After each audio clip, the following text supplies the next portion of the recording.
Assalamualaikum warahmatullahi wabarakatuh. Waalaikumsalam warahmatullahi wabarakatuh. Yang saya hormati Ibu Afriani selaku fasilitator saya. Yang saya hormati Ibu Trininarni selaku pengajar praktek saya. Dan yang saya hormati Ibu Ninik Kurnia Indriastuti sebagai rekan sejawat saya. Sebelumnya, Bu Nini, apakah hari ini ada waktu? Insya Allah ada, Bu. Kelihatannya Bu Nini sehat ya? Alhamdulillah Sangat ceria sehat. Bu Nani juga sehat. Alhamdulillah. Baik Bu Nini. Rencananya saya akan melakukan observasi ketika nanti Bu Nini melakukan pembelajaran di kelas. Untuk sebelum saya melakukan observasi, ini ada kegiatan pra-observasi yang harus saya lakukan. Bu Nini siap ya? Insya Allah siap, Bu. Baik Bu Nini, boleh bertanya beberapa pertanyaan ya? Boleh, Bu. Apabila saya bisa menjawab, saya jawab sesuka hati. Terima Dengan senang hati.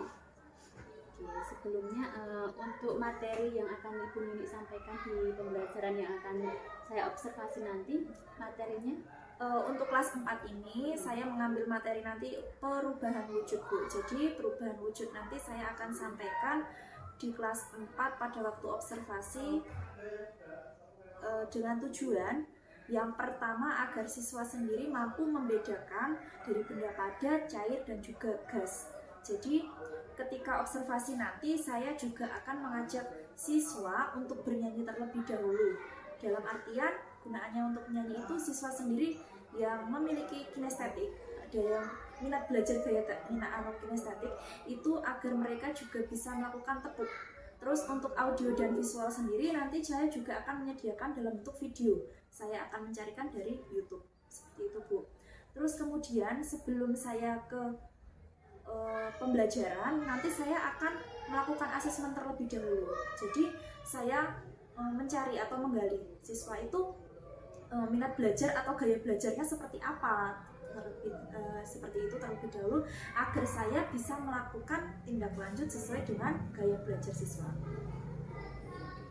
jadi perubahan wujud ya Bu.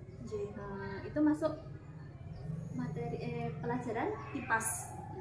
Oh iya, Kalau kelas kurikulum merdeka J, ya. kurikulum merdeka jadinya IPAS, Bu. Tadi sebagian sudah Ibu sampaikan terkait dengan tujuan pembelajaran ya, membedakan benda cair, Padat dan juga gas. Oke.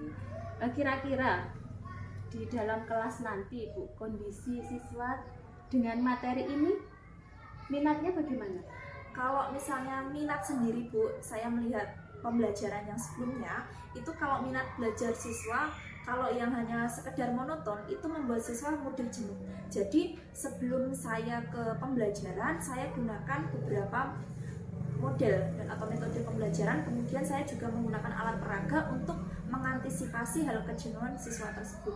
Jadi nanti saya akan membawa atau menggunakan alat peraga, misalnya ada gula pasir, mentega, kemudian ada es batu, terus juga lilin. Jadi siswa yang gaya belajarnya kinestetik tersebut mereka antusias untuk belajarnya, Bu. Kemudian siswa dengan gaya belajar visual mereka juga melihat video terlebih dahulu agar mereka bisa memahami, oh ternyata perubahan wujud benda itu seperti ini. Terus kemudian yang audio sendiri mereka bisa mendengarkan dari yang video tadi atau memperhatikan dari yang praktikum, teman-teman yang praktikum. Atau ketika nanti nyanyi di awalan itu ada kegiatan bernyanyi, mereka juga bisa mendengarkan. Kemudian tujuannya yang selanjutnya nanti adalah mengidentifikasi sendiri. Jadi mengidentifikasi dalam artian mereka bisa membawanya dalam kehidupan sehari-hari untuk bisa mereka terapkan. Oh ternyata ketika kapur barus itu namanya menyublim itu perubahannya seperti ini dan lain sebagainya, seperti itu. Terus kemudian nanti di akhir saya juga akan menyuruh siswa untuk presentasi. Jadi tujuannya dalam kegiatan presentasi selain untuk mereka mengetahui perubahan wujud benda, mereka juga berani maksudnya di sini adalah mereka berani berbicara di depan kelas atau bisa memanajemen diri sendiri sesuai dengan pelajaran PSE kemarin, Bu. Jadi mereka bisa menguasai dirinya, bisa mengontrol emosi, dan juga ketika diskusi pun mereka juga bisa keterampilan berrelasinya juga tumbuh dalam kegiatan berdiskusi tersebut. Terima kasih. Tadi tujuannya berarti ada beberapa ya Bu, selain membedakan benda cair, padat, gas, juga mengidentifikasi bedanya benda tersebut dalam kegiatan sehari-hari, juga ada kegiatan presentasi. Yeah. Oke, selanjutnya Bu, untuk area pengembangan yang hendak dicapai dari pembelajaran perubahan wujud IPAS tadi Bu, Yeah. itu kira-kira seperti apa? Jadi untuk area pengembangan sendiri di situ nanti peserta didik itu mampu membedakan mana yang termasuk mencair, membeku, menyublim, terus mengkristal, kemudian ada lagi menguap dan mengembun. Jadi yang bisa saya kembangkan dari perubahan wujud itu nanti peserta didik itu tidak lagi dalam artian gerambiang seperti itu Bu. Jadi mereka bisa mengembangkan apa yang mereka ketahui, kemudian mereka bisa mengembangkan dalam kehidupan sehari-hari. Terus kemudian guru sendiri juga bisa mengembangkan minat bakat yang dimiliki sesuai dengan kurikulum Merdeka ini yang berpihak pada murid. Jadi selain siswa, tetapi guru tersebut, terutama saya sendiri juga bisa mengembangkan kreativitas saya ketika mengajar nantinya. Berarti Bu Nini sudah mempersiapkan sebegitunya sehingga kesiapan belajar siswa benar-benar diperhatikan oleh Bu Nini. Insya Allah. Karena selain itu juga dari itu tadi Bu, penilaian diagnostik di awal tadi sudah saya siapkan sesuai dengan gaya belajar dan minat belajar siswa itu sendiri. Sehingga hal tersebut juga perlu dikembangkan ke depannya sesuai gaya dan minat belajar siswa agar mereka tidak cepat bosan dan jenuh itu tadi ketika belajar Bu. Terkadang kan kalau misalnya kita hanya sekedar mengajar saja, setelah diberi materi kemudian diberi tugas, itu siswa berapa menit kemudian itu kan otomatis jenuh ya Bu, capek, mengantuk dan lain sebagainya. Beda halnya kalau misalnya kita kolaborasikan dengan video mungkin, terus dengan menggunakan alat peraga, jadi mereka antusias. Harapan saya pengembangan kedepannya bisa seperti itu Bu. Jadi mereka tidak hanya angan-angan saja, tetapi mereka bisa melihat dan mempraktikkan. Betul sekali ini. Untuk menghadapi kebosanan siswa itu memang harus dilakukan dengan metode-metode yang beraneka ragam ya, variasi. Kemudian berarti strategi yang sudah dipersiapkan Bu Nini agar siswa itu tidak bosan ketika mengikuti pelajaran yang akan disampaikan Bu Nini itu seperti apa? Jadi strategi yang sudah saya persiapkan sesuai dengan RPP Bu. Yang pertama nanti saya memberikan pertanyaan pemantik terlebih dahulu, atau nanti saya bisa mengembangkan dari pembelajaran yang sebelumnya. Jadi saya mengkaitkan dengan pembelajaran sebelumnya dengan pertanyaan pemantik tersebut. Otomatis mereka ada bernalar kritisnya sesuai dengan profil pelajar Pancasila. Kemudian mereka bisa mengembangkan dari pertanyaan pemantik tersebut. Apabila nanti mereka ada kesulitan, ketika ada kesulitan dalam menjawab, saya sedikit mengarahkan agar mereka kembali untuk kreatif menjawab pertanyaan saya yang saya ajukan. Kemudian itu termasuk asesmen diagnostik sendiri Bu, selain gaya dan minat belajar tadi. Kemudian saya juga memiliki strategi dalam rubrik penilaian formatif juga. Jadi nanti ketika diskusi mereka saya nilai sikapnya seperti apa, apakah mereka mengikuti kegiatan diskusi tersebut, terus kemudian apakah mereka hanya cuek saja atau seperti apa. Kemudian pas presentasi juga nanti saya nilai.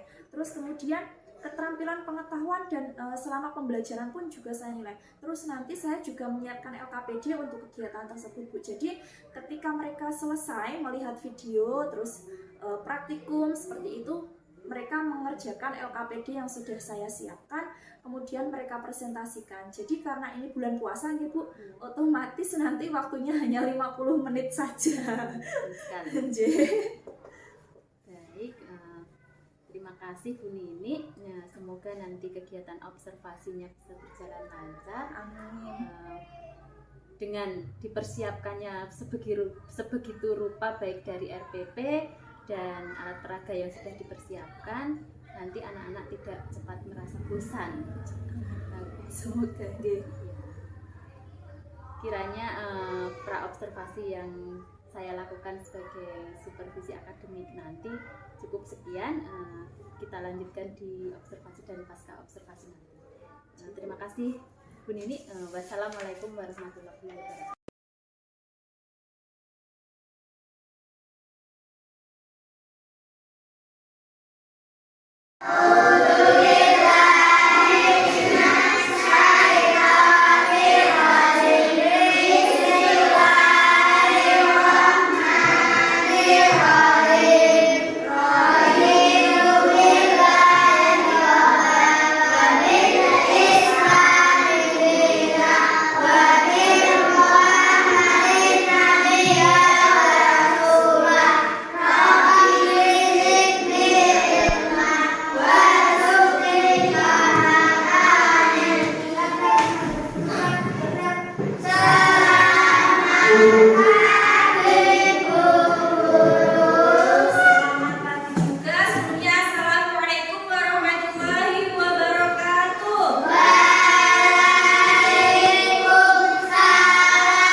Setelah menyanyikan lagu nanti, yang kita harapkan peserta didik dapat menjelaskan bagaimana perubahan wujud benda dapat terjadi dengan tepat.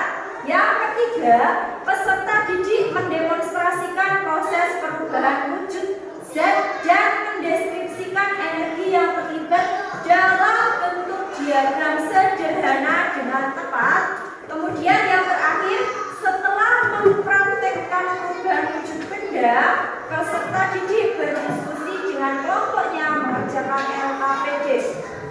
Kemudian untuk gambaran pembelajarannya, yang pertama nanti kalian akan mempelajari materi perubahan Kemudian yang kedua, pembelajaran ini nanti berdiferensiasi sesuai dengan minat kalian masing-masing. Jadi nanti ada yang melihat video, ada yang mendengarkan, ada yang mempraktekkan, ya, sesuai dengan minat kalian. Terus kemudian yang ketiga, yang dinilai dalam pembelajaran hari ini nanti adalah sikap kalian ketika misalnya praktek seperti apa cuma melihat saja atau ikut berperan serta atau hanya gojekan sendiri, itu juga dinilai.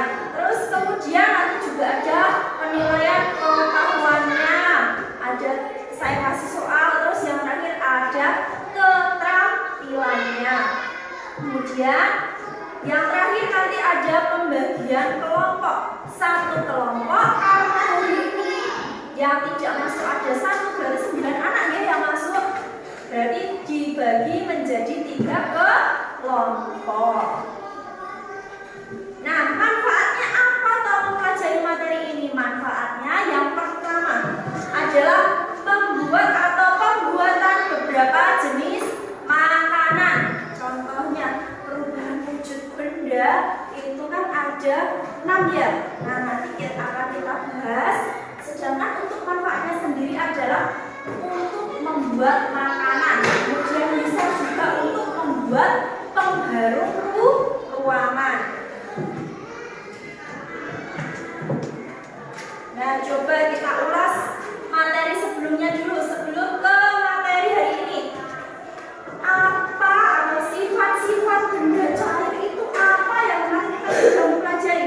Sifat-sifat benda cair. Saya tanya dulu, benda cair itu contohnya apa tuh? Air. Ada lagi? Oli. Ada lagi? Kecap, minyak, bensin. Nah, berarti sifatnya apa sih benda cair itu? Mengikuti wadah, beri tepuk tangan buat Selika. Ada lagi? Berubah-ubah sesuai wadah, beri tepuk tangan buat Kevin. Sama ya. Terus kemudian itu adalah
Allah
Yang sudah selesai boleh langsung dikumpulkan. Waktunya 5 menit saja ya.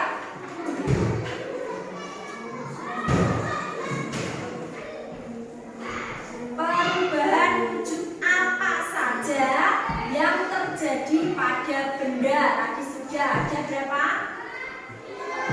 Disebutkan 1 boleh, 2 boleh, 3 boleh, 4 boleh, semuanya boleh. Perubahan wujud benda tadi ada berapa? Silahkan disebutkan nama-namanya. Kemudian yang kedua, apa yang menyebabkan perubahan wujud? Yang menyebabkan perubahan wujud tadi ada apa saja? Terus yang ketiga, contoh perubahan wujud. Hati-hati yang ketiga ya. Contohnya dalam kehidupan sehari-hari. Contohnya.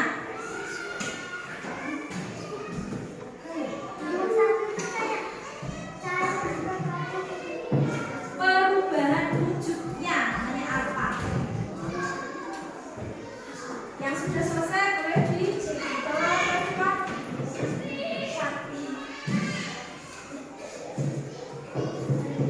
Yang nomor 3, contohnya dalam kehidupan sehari-hari.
selamat siang Bu Nini. Apa kabar hari ini? Maaf mengganggu waktunya. Selamat siang juga Ibu Nani. Alhamdulillah hari ini saya baik, sehat, nggak kenapa-napa Bu. Bu Nini, karena kemarin kita sudah melakukan observasi dan juga observasi, saya mengikuti keterlaksananya Bu Nini dalam pembelajaran untuk materi IPAS ya, IPAS kelas 4. perubahan wujud. Materinya kemarin Perubahan wujud. benda. Baik, Bu Nini, untuk hari ini kita akan melakukan percakapan pasca observasi yang sudah dilakukan di observasi kemarin terkait dengan materi perubahan wujud benda di pelajaran IPAS. Kemarin tujuan yang ingin disampaikan Bu Nini kemarin apa ya Bu? Baik, untuk tujuannya sendiri Bu, untuk perubahan wujud benda, kemarin saya juga sudah menjelaskan ke anak sebelum pembelajaran, jadi ada 3. Nah, di situ kan awalnya anak mengamati video terlebih dahulu secara bersama-sama, jadi tujuannya agar anak tersebut bisa mengidentifikasi perubahan wujud benda itu sendiri. Jadi, misalnya dari padat ke cair, cair dan padat, dan seterusnya. Jadi kemarin ada 6, terus kemudian yang kedua, peserta didik saya ajak untuk menyanyikan lagu kemarin Bu. Jadi harapan saya setelah mereka melihat video menyanyikan lagu itu kan ada yang kinestetik, ada auditory, itu bisa menirukan atau bisa juga mereka mengingat seperti itu untuk tujuan pembelajarannya. Terus yang ketiga, mereka juga bisa mendemonstrasikan untuk perubahan wujud benda tersebut. Seperti itu untuk tujuan pembelajarannya Bu.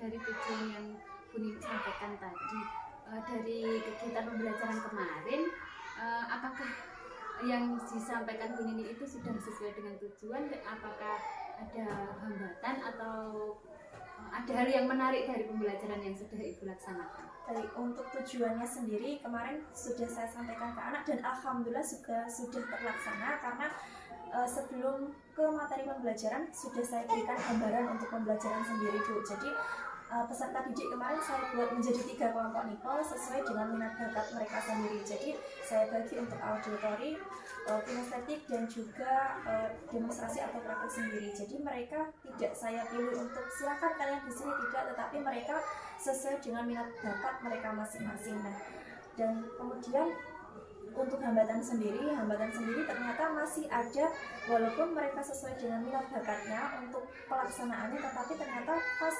pelaksanaan post-testnya mereka masih ada yang belum bisa, maksudnya belum bisa mengerjakan sesuai dengan harapan saya. Jadi itu termasuk hambatan dan juga tantangan bagi saya.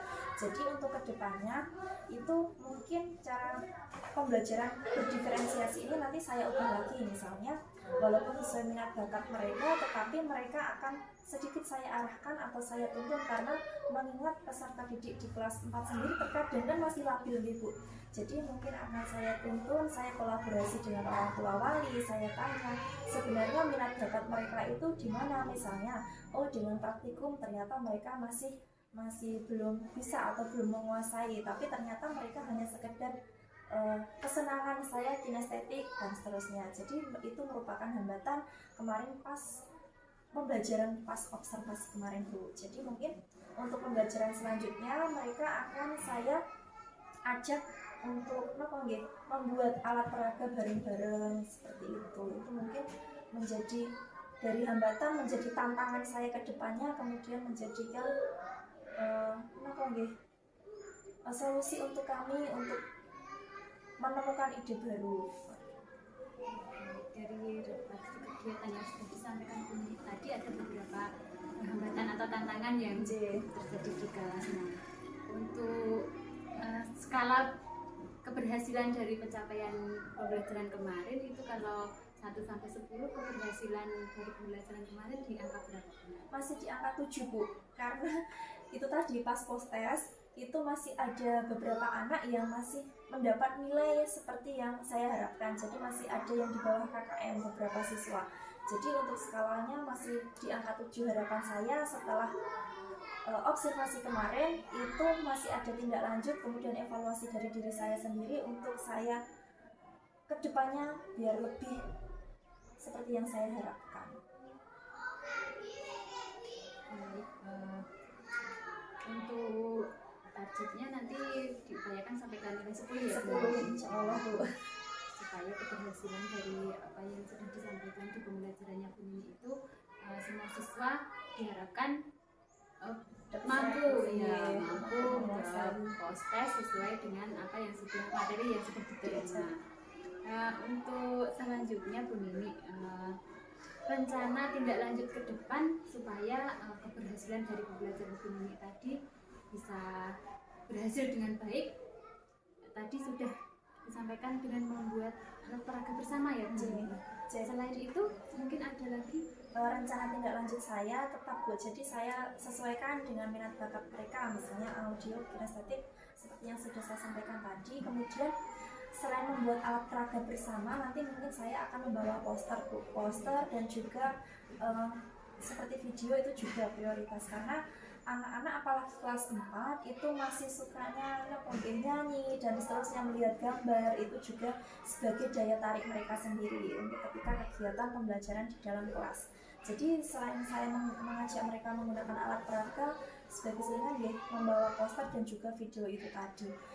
Sebenarnya mereka kalau misalnya saya ajak untuk membuat alat peraga itu mereka lebih senang di luar kelas Bu. Jadi mungkin apa nih, kembali ke alam back to nature itu menggugah minat bakat mereka, menjadikan siswa lebih aktif lagi dalam belajar.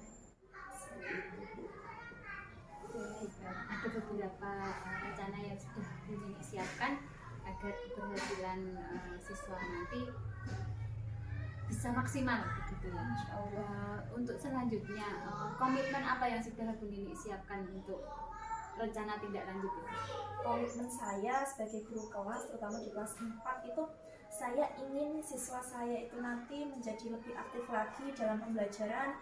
Terus saya juga bisa mendapatkan ide-ide baru dalam pembelajaran sehingga siswa tidak mudah bosan ketika pembelajaran, kemudian bisa fokus kembali misalnya dengan speaking atau mindfulness, sehingga mereka dalam pembelajaran tersebut bisa mengetahui atau menerapkan dalam kehidupan sehari-hari. Jadi komitmen saya tidak hanya ketika di kelas saja, tetapi mereka bisa membawa ke lingkungan sekitar, bahkan mungkin bisa mengaplikasikannya Bu dalam kehidupan sehari-hari. Contohnya perubahan wujud benda ini kan tidak serta-merta terputus dalam sekolah saja. Misalnya kemarin anak-anak itu sebenarnya pengennya saya membuat es krim, tapi mengingat kemarin kan pas bulan puasa nih Bu, jadi kemarin terkendala itu. Nanti kalau anak tiba-tiba pengen atau mau dan seterusnya, jadi mungkin di lain waktu mereka saya ajak praktik untuk hal tersebut, jadi bisa diaplikasikannya.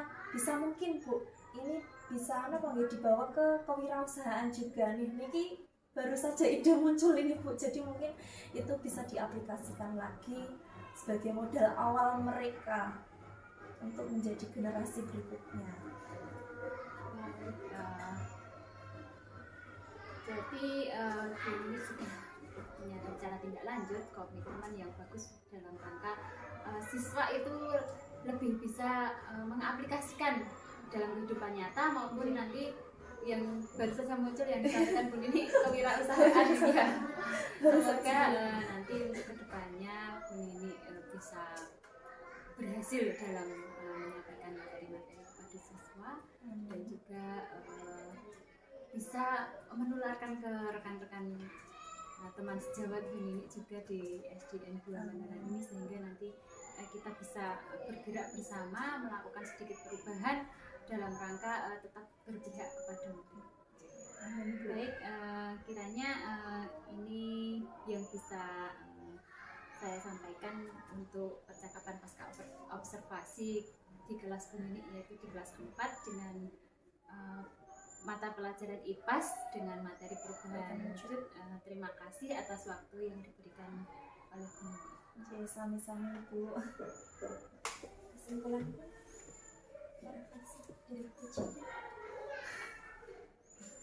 oh iya, dari hasil observasi kemarin Ada beberapa yang saya tuliskan dari hasil lembar observasi yang kemarin saya mengikuti kegiatan pembelajaran di kelas Bu Nini.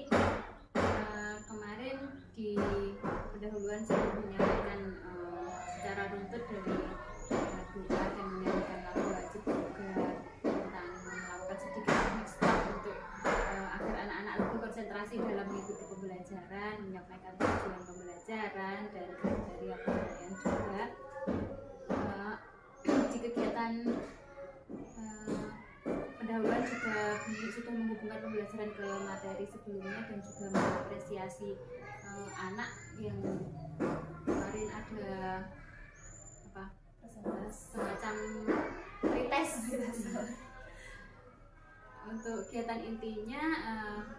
Bu Nini tadi sudah menyampaikan siswa dibagi menjadi 3 kelompok sesuai dengan minat dan bakatnya, dan siswa mengerjakan LKPD yang Bu Nini bagikan sesuai dengan apa yang sudah dipraktekkan, apa yang sudah dilihat, atau apa yang sudah didiskusikan bersama dengan kelompok dari kelompok masing-masing. Terus Bu Nini kemarin juga menumbuhkan percaya diri anak dengan presentasi dari perwakilan tiap kelompok. Juga ada tugas individu, kuis yang dikumpulkan langsung dan langsung Bu Nini nilai juga kemarin. Dan juga Bu Nini sudah bersama dengan siswa itu melakukan kesimpulan bersama dari pembelajaran perubahan wujud benda yang kemarin dipelajari. Tentunya itu Bu Nini juga sudah menanyakan perasaan dari anak-anak setelah melakukan kegiatan pembelajaran. Terus Bu Nini juga menyampaikan tugas berikutnya, materi berikutnya, dan juga ditutup dengan kegiatan mengisi roda emosi dan juga ditutup dengan doa. Begitu yang bisa disampaikan dari hasil refleksi kegiatan observasi. Terima kasih.